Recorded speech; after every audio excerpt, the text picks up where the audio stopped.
ప్రాణం పోయినా ఉదయం లేవగానే ఈ 4 పనులను అస్సలు చేయకండి. పరమ దరిద్రం, అప్పుల పాలైపోతారు. మనం నిద్రలేచిన రోజు బాగా ప్రారంభమైతే అన్ని పనులు విజయవంతం అవుతాయని మన గ్రంథాలు, శాస్త్రాలు చెబుతున్నాయి. కానీ ఉదయం చాలాసార్లు ప్రజలు తెలిసి లేదా తెలియకుండానే కొన్ని తప్పులు చేస్తారు. అది వారి పని మరియు ఆరోగ్యాన్ని కూడా నాశనం చేస్తుంది. ఉదయం నిద్రలేచిన తర్వాత అసలు చేయకూడని పనులేమిటి అనేది మన గ్రంథాల్లో ప్రస్తావించబడింది. ఆ పనుల గురించి వివరంగా ఇప్పుడు మనం తెలుసుకుందాం. అలాగే ఈ వీడియోని ఎక్కడ స్కిప్ చేయకుండా చూడండి. అప్పుడే మేము చెప్పేది మీకు పూర్తిగా అర్థమవుతుంది. అలాగే ఈ వీడియో చూసే ముందు జై శ్రీరామ్ అని ఒక చిన్న కామెంట్ చేయండి. ఒకసారి లక్ష్మీమాత శ్రీహరిని, ఓ ప్రభు, నా మనసుని కొన్ని సందేహాలున్నాయి, దయచేసి వాటిని నివృత్తి చేయండి అని అడిగింది. అప్పుడు శ్రీహరి, దేవి, నీ మనసులో ఉన్న సందేహాలని నిస్సంకోచంగా అడుగు అన్నాడు. ప్రభు, ఒక వ్యక్తి జీవితం మొత్తం ఎందుకు పేదవాడిగా ఉంటాడు? అలాగే కొంతమంది వ్యక్తులు పేదరికం నుండి బయటపడి చాలా త్వరగా ధనవంతులుగా అవుతున్నారు. దీని వెనుక ఉన్న రహస్యం ఏమిటి అని లక్ష్మీమాత శ్రీహరిని అడిగింది. అప్పుడు శ్రీహరి ఇలా అంటాడు, దేవి, నువ్వు లోక కళ్యాణం కోసం చాలా మంచి ప్రశ్నలు అడిగావు. దేవి, ఒక వ్యక్తి జీవితాంతం పేదవాడిగా ఉండటానికి 4 కారణాలున్నాయి. ఎవరైతే ఈ 4 అలవాట్లను మెరుగుపరుచుకుంటారో వారిని జీవితంలో ధనవంతుడు కాకుండా ఎవరు ఆపలేరు అని. దేవి, వాటి గురించి ఇప్పుడు నీకు వివరంగా ఒక కథ ద్వారా చెబుతాను. అయితే ఈ కథను పూర్తిగా వినాల్సి ఉంటుంది, లేదంటే మహాపాపం తగులుతుంది. కాబట్టి నువ్వు పూర్తిగా వినటానికి సిద్ధంగా ఉంటేనే నేను ఈ కథను చెప్పటానికి ప్రారంభిస్తాను అని శ్రీహరి అంటాడు. ప్రభు, నేను ఈ కథను చివరి వరకు పూర్తి శ్రద్ధతో వింటాను అని లక్ష్మీమాత అంటుంది. కాబట్టి ఫ్రెండ్స్, మీరు కూడా ఈ కథను చివరి వరకు పూర్తి శ్రద్ధగా వినండి. పూర్వం ఒక అడవిలో సాధు మహారాజు ఆశ్రమం ఉండేది. ఆయన ఎంతో జ్ఞానవంతుడు మరియు తపోశక్తి సంపన్నుడు. దూర ప్రాంతాల నుండి ప్రజలు ఆయన వద్దకు వచ్చేవారు. ఆ ఆశ్రమానికి దగ్గరలో ఒక పేద రైతు తన భార్య పిల్లలతో నివసిస్తూ ఉన్నాడు. ఆ రైతు జీవితం కష్టాలతో నిండి ఉంది. అతనికి వ్యవసాయం చేయడానికి చాలా తక్కువ భూమి ఉంది. ఆ భూమిలో కూడా రాళ్ళు మరియు ముళ్ళ పొదలతో ఉంది. ఆ భూమిలో వ్యవసాయం చేయటం అంత సులభం కాదు. అంతేకాకుండా ఆ రైతు ఉదయం ఆలస్యంగా నిద్రలేచి తన రోజుని ఎటువంటి ప్రణాళిక లేకుండా ప్రారంభించేవాడు. అతను తరచుగా సోమరితనం కారణంగా తన పనిని వాయిదా వేసేవాడు. ఆ కారణంగా అతను వ్యవసాయంలో నష్టపోయేవాడు. దానివల్ల తన కుటుంబానికి తగినంత ఆహారం, ఆదాయము సరిపోయేవి కాదు. తన భార్య కష్టపడి పనిచేసే ఓపిక గల మనిషి. తను ఉదయాన్నే నిద్రలేచి ఇంటి పనులన్నీ చక్కగా చేసి పిల్లలకు వంట చేసి బడికి పంపించేది. ఆ రైతు భార్య తన భర్త జీవితంలో మార్పు తీసుకురావాలని కోరుకునేది. ఆ రైతు ఒక గుడిసెలో ఉండేవాడు. వర్షాకాలం వస్తే చాలు ఇల్లంతా నీళ్లతో నిండిపోయేది. తన పిల్లల బాధ చూసి తను ఎంతగానో కృంగిపోయేవాడు. కూతురు బాగా చదివేది, కానీ పై చదువులకు ఆ రైతు దగ్గర డబ్బులు లేవు. ప్రతిరోజు మంచి ఆహారం తీసుకోకపోవడంతో తరచూ ఆ పిల్లలు అనారోగ్యాల బారిన పడేవారు. ఆ రైతును ఆ స్థితిలో చూసి కొంతమంది గ్రామస్తులు ధైర్యం చెప్పేవారు, మరి కొంతమంది ఇదంతా అతని సోమరితనం వల్లనే అని తిట్టేవారు. ఆ రైతు చాలా నిరాశ చెందాడు. నిస్సహాయంగా ప్రతి రాత్రి అతను తన జీవితం ఎప్పుడు మారుతుందో అని ఆలోచిస్తూ నిద్రపోయేవాడు. కానీ మరుసటి రోజు ఉదయం అతను మళ్ళీ అదే దినచర్యను అనుసరించేవాడు. ఒకరోజు ఆ సాధు మహారాజు గురించి ఆ రైతు భార్యకు తెలిసింది. ఆమె తన భర్త దగ్గరికి వెళ్ళి, ఏమండి, ప్రజల సమస్యలను ఒక సాధు మహారాజు పరిష్కరిస్తున్నాడంట, మీరు కూడా ఆయన దగ్గరకు వెళ్ళండి, మన సమస్యలకు ఏదైనా పరిష్కారం చెప్పవచ్చు అని భార్య చెప్పింది. కానీ ఆ రైతు సాధువు దగ్గరికి వెళ్ళడానికి కూడా వాయిదా వేస్తూ వచ్చాడు. చివరికి భార్య బలవంతం పెట్టడంతో సాధు మహారాజు ఆశ్రమానికి వెళ్ళాడు ఆ రైతు. సాధు మహారాజు వద్దకు చేరుకొని ఆయన పాదాలకు నమస్కరించి తన పేదరికం మరియు సమస్యల గురించి చెప్పాడు. స్వామి, నేను పగలు రాత్రి కష్టపడి పనిచేస్తాను, కానీ ఇప్పటికీ నేను జీవితంలో కష్టాలను ఎదుర్కొనవలసి వస్తుంది. నాకు ఆనందం దొరకటం లేదు. దయచేసి నాకు మార్గనిర్దేశం చెయ్యండి అని అన్నాడు. అప్పుడు సాధు మహారాజు ఈ రైతును చూసి నవ్వుతూ ఇలా అన్నాడు, నాయనా, పేదరికం అంటే కేవలం డబ్బు లేకపోవడం కాదు, నీ మానసిక స్థితి మరియు అలవాట్లు బాగా లేకపోవటం. మీకు కావాలంటే 4 అలవాట్ల గురించి నీకు నేను చెప్పగలను. నువ్వు వాటిని అర్థం చేసుకొని పాటిస్తే అవి మీ జీవితంలో మిమ్మల్ని ధనవంతుడిగా చేస్తాయి అన్నాడు. అప్పుడు రైతు సాధు మహారాజుతో దయచేసి ఆ 4 అలవాట్ల గురించి నాకు చెప్పండి అని అడుగుతాడు. అప్పుడు సాధు మహారాజు సరే అయితే విను అని అంటాడు. ఒక వ్యక్తి ఉదయం లేచి సోమరితనంగా ఉండి తన రోజుని సరిగ్గా ప్రారంభించకపోతే అతని జీవితం ఎల్లప్పుడూ వ్యర్థమే. నేను ఒక చిన్న కథ ద్వారా నీకు చెబుతాను, విను. చాలా కాలం క్రితం ఒక రాజు తన రాజ్యంలో సోమరితనంగా ఉండే రైతులను శిక్షించేవాడు. ఆ రాజు ఒకరోజు సోమరితనంగా ఉండటం వలన వాళ్ళు ఏం కోల్పోతున్నారు అని ప్రజలందరికీ తెలియచేయాలి అని అనుకున్నాడు. ముందుగా ఎవరు రాజభవనం వద్దకు వస్తే వారికి వజ్రాలు, నాణేలు దొరుకుతాయని ప్రకటించాడు. కానీ చాలా మంది రైతులు సోమరితనం కారణంగా ఆలస్యంగా వచ్చారు. వారు అక్కడికి చేరుకునే లోపుని నిధి అప్పటికే అక్కడి నుంచి తీసివేయబడింది. కానీ ఒక పేద రైతు మాత్రం ఎప్పుడు ఉదయాన్నే లేచి ముందుగా చేరుకొని రాజు నుండి ఆ బహుమతిని అందుకునేవాడు. సోమరితనం ఉన్నవాడు తన జీవితంలోని ముఖ్యమైన అవకాశాలను కోల్పోతాడని రాజు రైతులందరికీ కూడా చెప్పాడు. సమయానికి నిద్రలేచి పని ప్రారంభించడమే విజయానికి కీలకం అన్నాడు సాధువు. అది విన్న ఆ రైతు తల వంచి తాను కూడా ఉదయం ఆలస్యంగా మేలుకుంటానని, ఆ రోజంతా నీరసంగా ఉంటానని అంగీకరించాడు.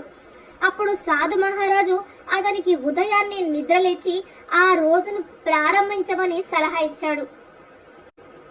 నాయనా, 2వ అలవాటు ఏమిటి అంటే ప్రతికూల ఆలోచన. ఒక వ్యక్తి ఉదయం నిద్రలేచిన వెంటనే ఆందోళన కలిగించే ఆలోచనలను చేసే అతని మనసులో భయం మరియు అసంతృప్తి ఉంటుంది. అప్పుడు అతని శక్తి మొత్తం నాశనం అవుతుంది. నాయనా, ఒకసారి ఒక వ్యాపార వ్యక్తి తన సమస్యను మా గురువు గారితో చెప్పుకున్నాడు. స్వామి, మా వ్యాపారం ప్రతిరోజు క్షీణిస్తుంది.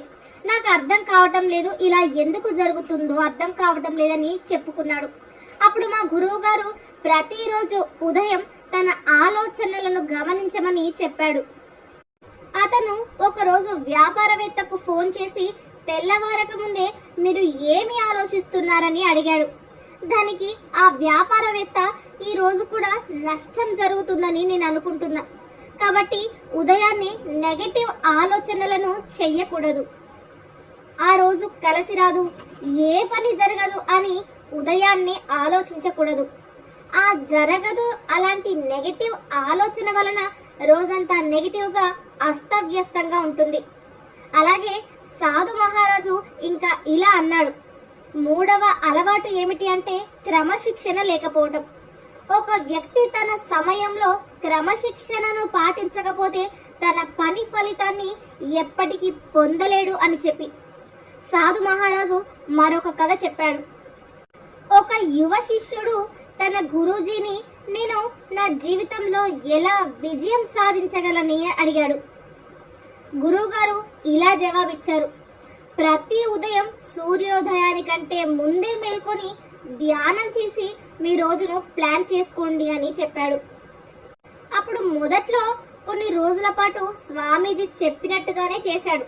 కానీ తర్వాత సోమరితనం కారణంగా అతను క్రమశిక్షణను విడిచిపెట్టాడు.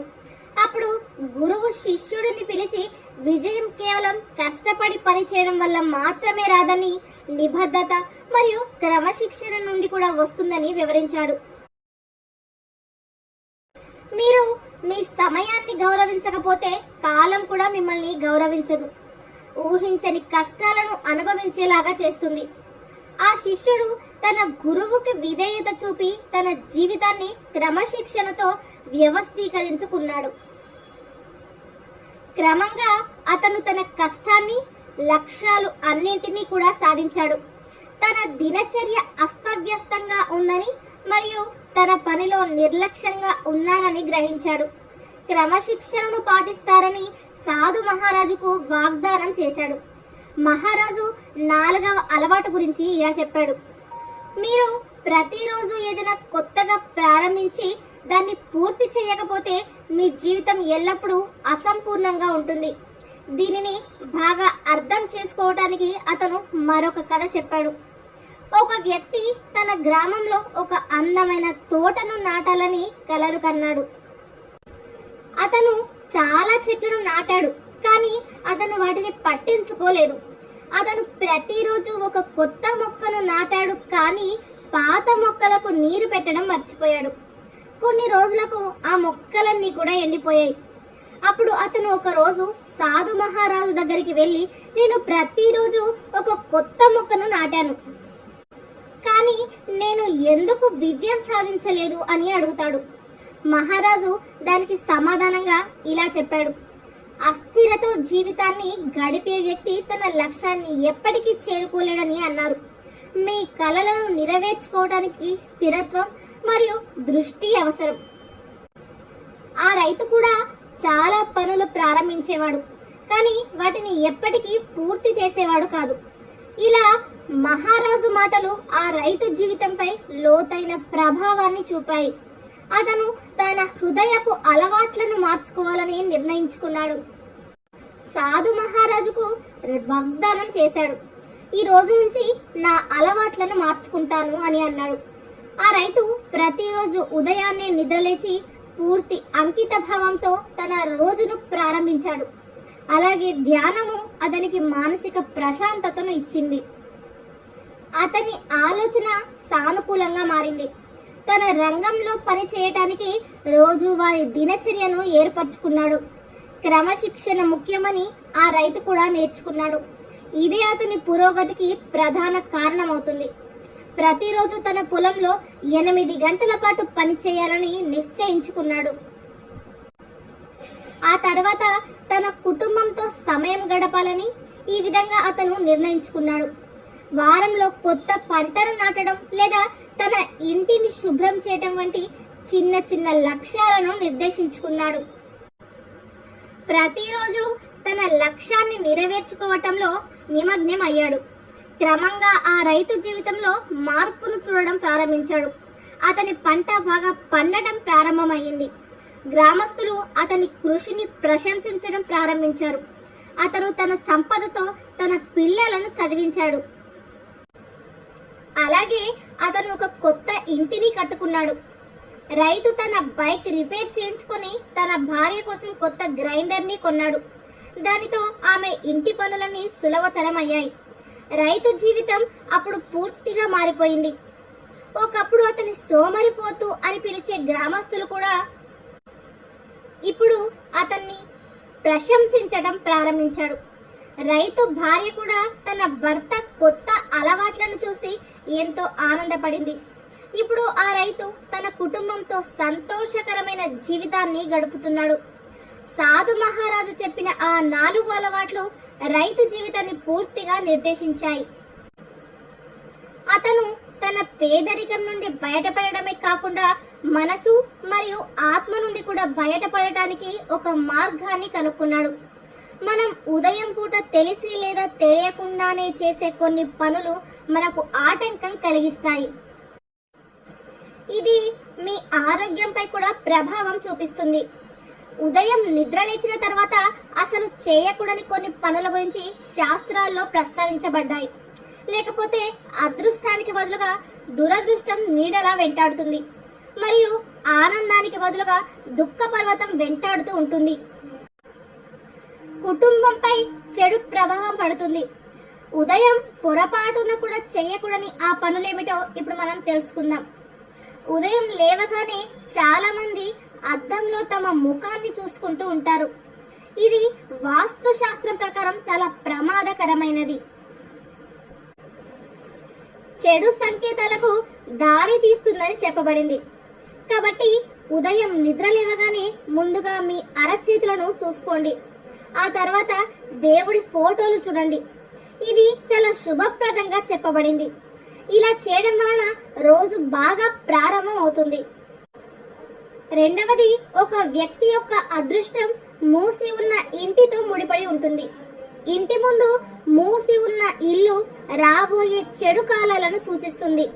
గ్రంథాల ప్రకారం మూసి ఉన్న ఇంటిని చూడడం వలన చెడు పరిస్థితికి దారి తీయవచ్చు. అయితే ఇది రోజులోని ప్రతి పనిలో కూడా ఆటంకం కలిగిస్తుంది మరియు చేసిన పని కూడా చెడిపోతుంది.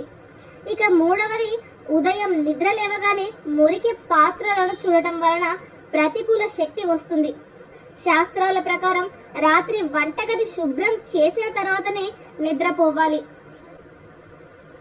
ఇంట్లో మురికి పాత్రలు ఉండటం వలన పేదరికం వస్తుంది. ఎందుకంటే లక్ష్మీదేవి స్వయంగా వంటగదిలోనే ఉంటుంది. ప్రతి పూట వంటగదిలో మురికి పాత్రలు శుభ్రం చేయకపోతే లక్ష్మీదేవి ఆ ఇంటిని శాశ్వతంగా వదిలి వెళ్ళిపోతుంది. అందువలన ఇంట్లో పేదరికం ఉంటుంది. వంటగదిలో మురికి పాత్రలను ఎప్పుడూ కూడా ఉంచకూడదు. అలాగే ఉదయం నిద్ర లేచిన తర్వాత మీ నీడను లేదా వేరొకరి నీడను చూడడం కూడా మంచిది కాదని శాస్త్రాలు చెబుతున్నాయి.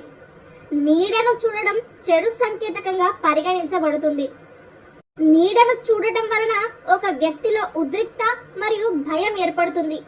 రోజంతా పనిచేయడంలో ఇబ్బందులుంటాయి. ఏకాగ్రత దెబ్బతింటుంది. ఇక చివరిగా జంతువుల యొక్క ఫోటోలు.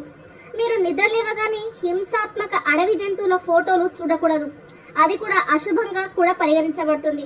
కాకపోతే మీరు నిద్ర లేవగానే ఆవును చూస్తే అది చాలా శుభంగా భావిస్తారు. కానీ గ్రంథాల ప్రకారం ఉదయం నిద్ర లేవగానే ఏ హింసాత్మక జంతువు చిత్రాన్ని చూడకూడదు. ఇది సంబంధాలలో దూరాన్ని సృష్టిస్తుందని మరియు వివాదాలకు దారితీస్తుందని శ్రీహరి లక్ష్మీమాతకు వివరించారు. ఇది విన్న లక్ష్మీమాత ఎంతో సంతోషించి విష్ణుమూర్తికి ధన్యవాదాలు తెలుపుతుంది. ఈ వీడియో కనుక మీకు నచ్చినట్లయితే ప్లీజ్ ఒక లైక్ చేసి మీ ఫ్రెండ్స్కి ఈ వీడియోని షేర్ చేయండి. అలాగే మా కొత్త వీడియోస్ మీకు వెంటనే చేరాలంటే మా ఛానల్ని సబ్స్క్రైబ్ చేసుకొని పక్కనే ఉన్నటువంటి బెల్ ఐకాన్ని ప్రెస్ చేయండి. నమస్కారం.